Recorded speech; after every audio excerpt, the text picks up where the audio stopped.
Hey guys, it's Ted Bogert. Welcome back to the Ted Show. Been looking forward to spending time with my friend, Seminole County Sheriff Dennis Lemma. He's here back with us today on the Ted Show. We're going to talk about all the amazing things that are going on in Seminole County, get an update from Sheriff Lemma. I was just in that office that you see behind Sheriff Lemma. Recently got to sit at the big boy desk, as I called it that day. But huge thanks to his team, Brian, Drita, and everyone for helping us out. We were there to celebrate National Law Enforcement Appreciation Day. And so big shout out to you, Sheriff Lemma, and your team. Welcome back. How are you today? Well, I am wonderful. Thank you for having me back, Ted. And sorry I missed you when you were by the office to sit behind the big desk. But interestingly, 5 of the 10 sheriffs in the history of Seminole County actually worked behind this desk. So this desk has been around for a good number of years. Lots. Your office is beautiful. I can feel it's a positive office, and I meant to tell Brian that if I didn't tell him, but if you get a chance, Sheriff Lemma and his team are absolutely amazing human beings, and it's such a pleasure to work with them. Dennis, Sheriff Lemma, and I sit on, or at least work with, Base Camp Children's Cancer Foundation together. And so it's just always an honor to have you on. But you all are doing amazing things, Sheriff Lemma. But before we get into that, tell them a little bit about you. People love maybe who just have seen your name but don't know any details and kind of how you got to where you're at. Well, thank you. So Dennis Lemma, husband, my wife Diana works in policing as well. We've been married and have a wonderful family, 2 boys. My oldest is 18 and working at Chick-fil-A and going to college on the side, and then my youngest is 14. So they've been raised around policing, specifically the Seminole County Sheriff's Office, of course, their entire life. I've spent 30 years here at the office. Actually started in 1992 as a correctional officer, as we would call it at the time, and over a 30-year career, essentially worked in every position that we have at the office. Ascended through the ranks of detective after working as a deputy sheriff, and then a sergeant, a lieutenant, a captain, a major, and I was chief deputy before becoming the 10th sheriff in Seminole County's history, and now I'm in my second term as our sheriff here in Seminole. Tell me, we were talking before we went live about the last time you were on the show. There was a lot of unrest in the country, COVID. We had a lot of unrest just going on. And I just love you give this, you're very calm when you talk to people. And I think that's so important for a leader, especially for a sheriff.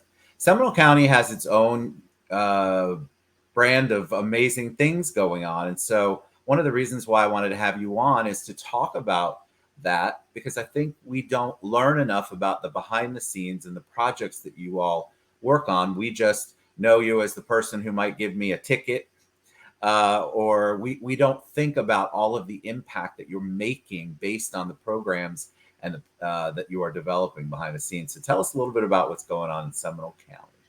Yeah, Ted, and thank you for having me on and providing this opportunity to share with your viewers a little bit of the inside kind of information that you won't see in a 3-minute video of a local news organization. I mean, there's a lot going on here. First, we'll start with, the unrest that we experienced across our country. You had, at one hand, the death of George Floyd that created a rippling effect across the country. And then, of course, we had COVID. But one of the things that I said, and I reminded people, is although you have these anti-policing segments in certain pockets across the country, quite frankly, we've never experienced that here in Seminole County and broadly across the state of Florida. And that is so incredibly important for the men and women who make it their career passion to serve others. They come into this business knowing that they're never going to get rich. They're probably never going to become famous, but at the same time, they're driven to the profession because they want to help others and they would like to be appreciated in the process. Yes. So what our citizens do here in Central Florida, Seminole County, and across the state of Florida as a whole is they appreciate their first responders, their military professionals, their EMS and firefighters, as well as their police officers and their deputy sheriffs. So for that, we're incredibly grateful. When COVID hit, you know, we scrambled, we did all that we can possibly do. But what we're experiencing now is I call the unintended consequences of COVID. People sheltered in place, they wore a mask, but you can only imagine, Ted, for a moment, that if you were addicted to a substance before COVID, you only turned back to your substance of choice at a greater frequency than before if you lost a loved one and could not be by their side. If you were sheltering in place and spent 2 years in front of a computer instead of socially interacting with people. So now we're picking up all of the pieces on a crisis in a state of emergency that was going on well before COVID, and that's unprecedented overdoses combined with the collateral responsibility of mental health crisis with that. And many ask, they say, well, as a sheriff, why are you so dug in on these topics? And I tell them that crime is a symptom of another problem. Agreed. I've never met in my 30-year career somebody who is born, raised with the desire to spend the rest of their life in prison and victimize other people. It's typically something that goes wrong along the way.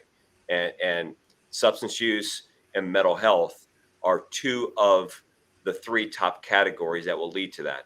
Poor parenting is the other.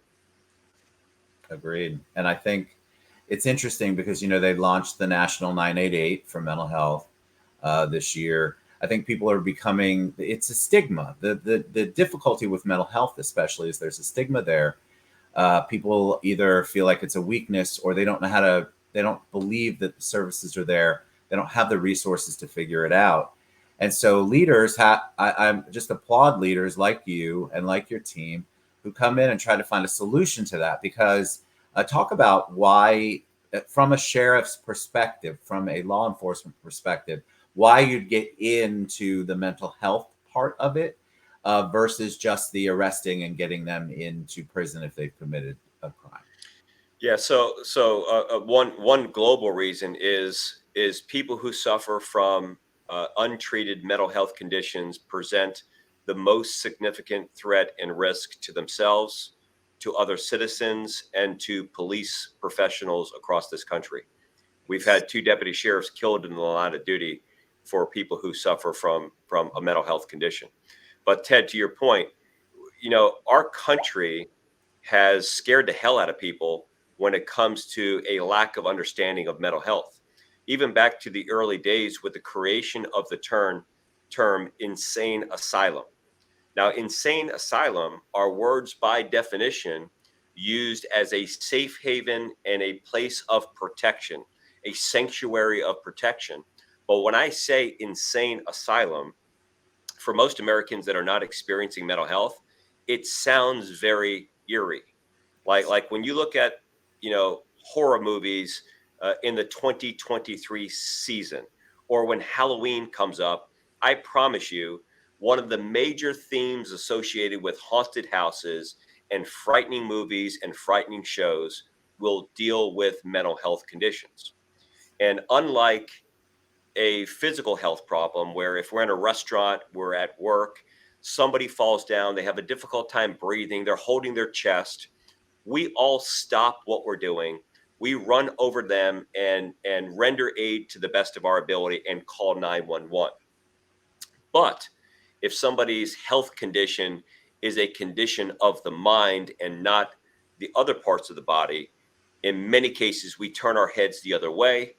We don't want trouble, and we avoid things that we are less familiar with. And I think that we can change that. And I think that here in Seminole County, we are leading the charge across the state and nation when it comes to a new narrative to break the stereotypes and provide treatment and services.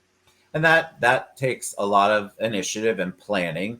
And obviously, it all probably takes a lot of training for your law enforcement family, because the it's very specific, where and you can't obviously conquer everything, but knowing the signs and being able to figure out ways to do it instead, address it, I mean, instead of traditional ways of addressing it. That takes a lot of effort on your part. You've got initiatives going on, and you've had them, right, in the sheriff's department. So I think I may have mentioned it to you the last time that I was on, but we created a comprehensive strategy to combat substance use disorder in Seminole County. But we did it in partnership with wonderful organizations like Advent Health, uh, Walmart, who continuously gives us annual funding to support our initiatives. Our board of county commissioners came together, but we had a building across from our correction facility that occupied our county probation officers that worked for our office. And when COVID hit, I said, we're going to move this entire team to a remote working environment. And almost immediately after we did that, Ted, I realized that they became more effective, more productive when they didn't have to spend a lot of their time driving to and from the office and processing paperwork there and et cetera. So what I realized is I was never going to bring them back. That we provided office space for them to work and time for them to come together as a team. But I reached out to Advent Health, particularly the CEO Tim Cook, and said, "Would you be willing to partner with us, the county commission, myself, to create the first of its kind Hope and Healing Center at this location?"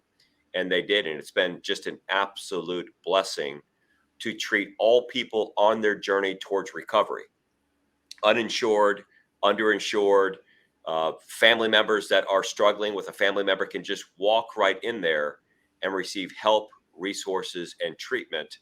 And a lot of it is funded with private funds as well, businesses coming in. So it lightens the burden on our tax dollar. That was the first step. It's The amazing. second step, since we've spoken last, is I realized that you cannot treat substance use disorder, which is unprecedented numbers, by the way, without addressing the co-occurring, co-present mental health condition that goes along with that. And in most areas across the country, they're doing that, but they're doing it in separate spaces. They're like treating substance use first and then treating mental health. It has to occur concurrently. So I had asked our county commission and our mayors and managers in Seminole County to give me $9 million of the American Rescue Relief Funds to create the first of its kind mental health receiving facility that will now be located directly across from Advent Hospital on 436 in Altamont Springs. The construction is going on right now, and we're incredibly excited to expand out and provide one-stop shop services, just like we do with the substance use disorder. So many things come to mind. First of all, the power of the proactivity of getting ahead of, or at least trying to get ahead of, the issues that drive crime or that drive people to commit crimes, and being proactive and getting to the core is very unheard of. When you think of a sheriff's department, when you think of law enforcement, enforcement being the word, you think punitive.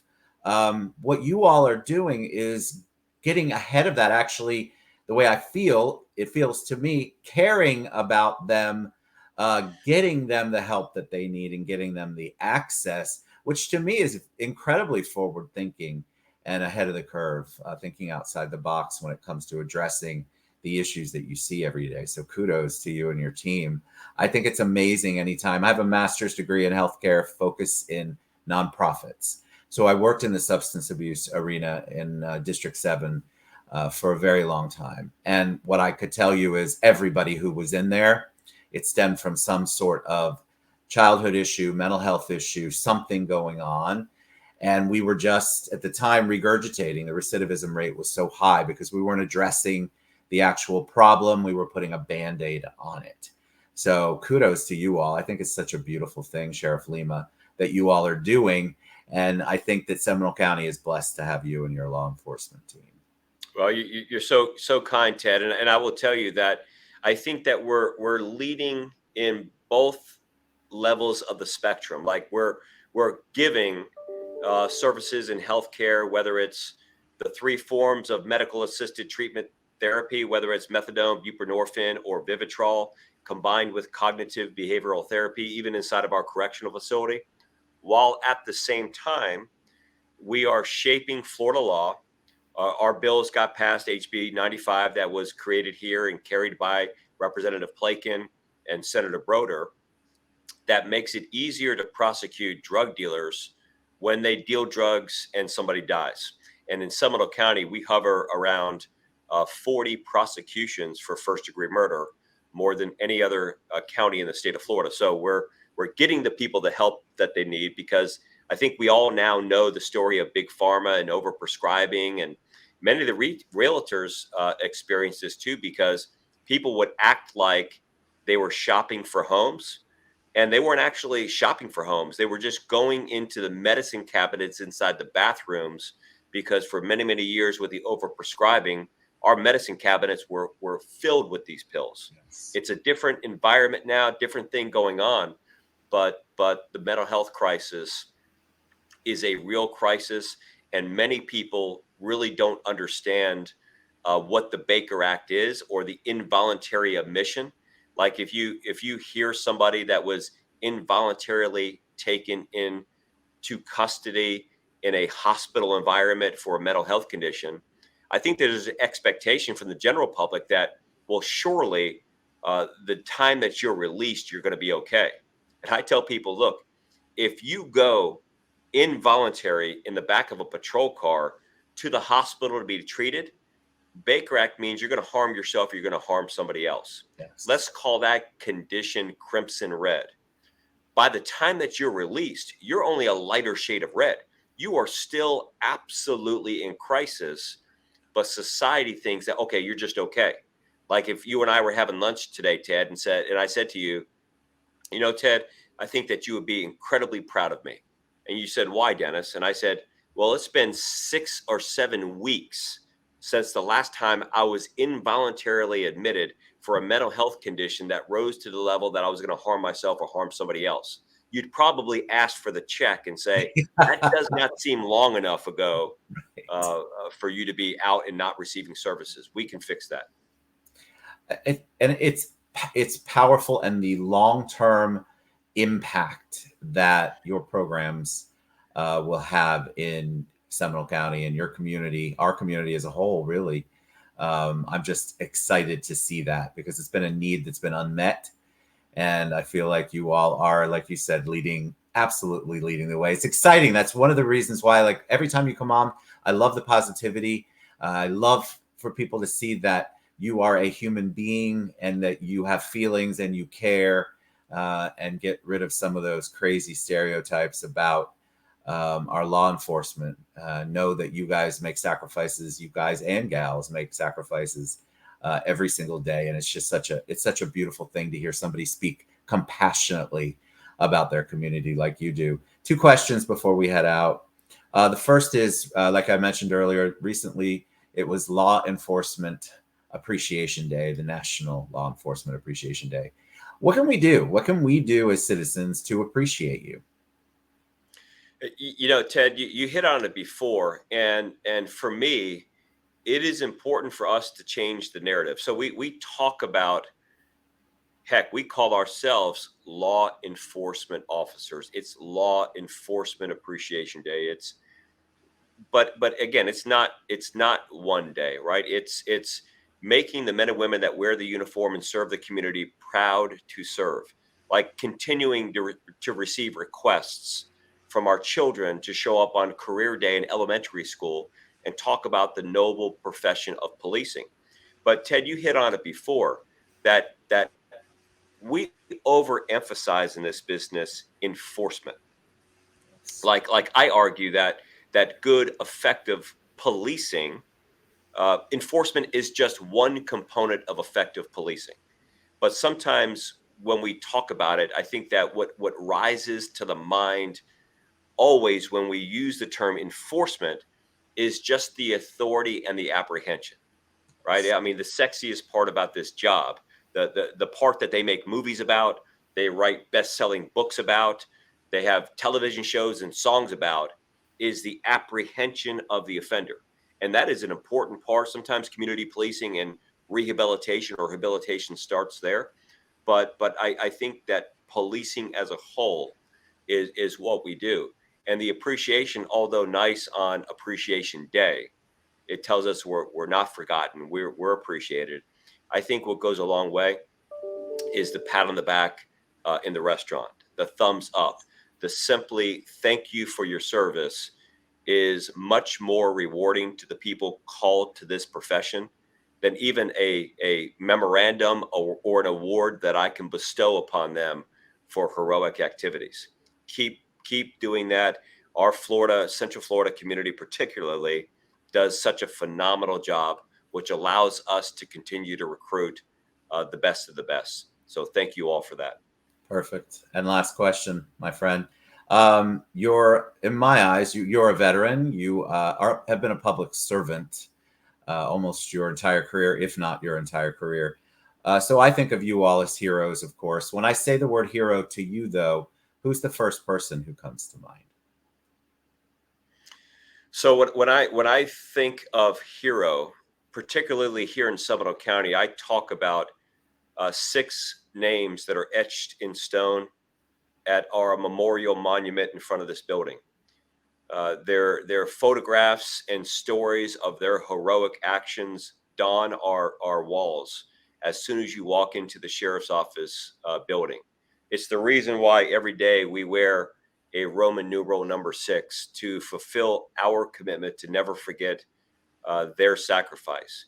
Those heroes here in Seminole County and across our country are those individuals that have laid down their lives, had their lives sometimes selfishly and unprovoked taken from them. Their service uh, should be commended, should always be remembered, and we try to work hard to do that. We stand on and serve on the shoulders of giants, and I would like to think that the work that we do today carries on their legacy. Those are my heroes. Beautiful. All right. How do we find out more about you and all the amazing things that Seminole County Sheriff's Department is doing, Dennis? Uh, Please follow us on social media. You know, we've got all the tags, and whether it's Facebook, whether you follow me, you follow our organization. There's a lot of behind the scenes information that you'll find on those sites and those web pages, whether it's Twitter or again Facebook, me personally, or the Seminole County Sheriff's Office. But remain plugged in. Look at some of the community opportunities that we have, like the Community Law Enforcement Academy, if you're so interested and desired, or if you know somebody that wants a career in policing, please tell them come on down to the Seminole County Sheriff's Office and talk to some of our recruiters.